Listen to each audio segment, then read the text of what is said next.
Bonjour à tous et bienvenue sur la chaîne YouTube Weather Analysé, qui est la chaîne de prévision météorologique la plus sous-estimée d'Inde. Le cyclone tropical Ghezani est actuellement actif au nord-est de Madagascar et devrait continuer à se renforcer à mesure qu'il s'approche de la région nord de Madagascar et du canal du Mozambique au cours des prochaines 48 à 72 heures.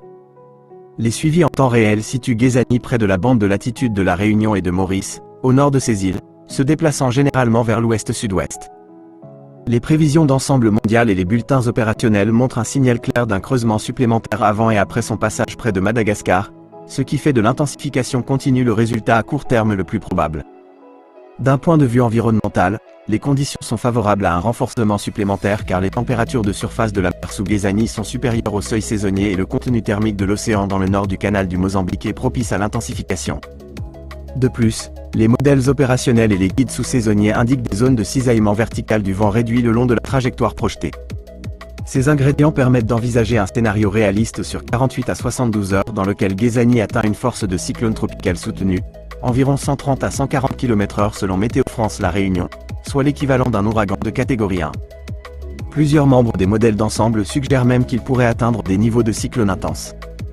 Bien que les graphiques d'intensité montrent une certaine dispersion, de nombreux modèles se regroupent dans une fourchette allant de 100 à un maximum de 170 km/h, soit environ 75 à 165 km/h en moyenne sur 10 minutes, plus tard dans la période, et une minorité de scénarios n'exclut pas une brève intensification rapide si le cisaillement diminue et que la divergence en altitude s'améliore.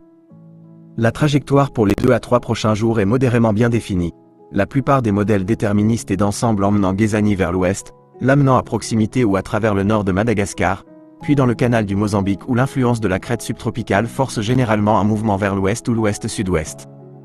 Une fois dans le canal du Mozambique, les modèles divergent.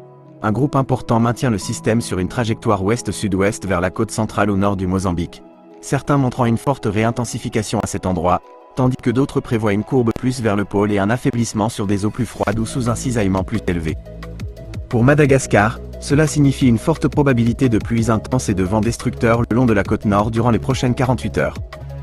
Pour le canal du Mozambique et le continent mozambicain, le risque de voir un système réintensifié plus tard, atteignant jusqu'à 140 à 150 km/h, sur 10 minutes soutenues, dans la fenêtre de 72 à 120 heures, est bien réel et doit être pris au sérieux.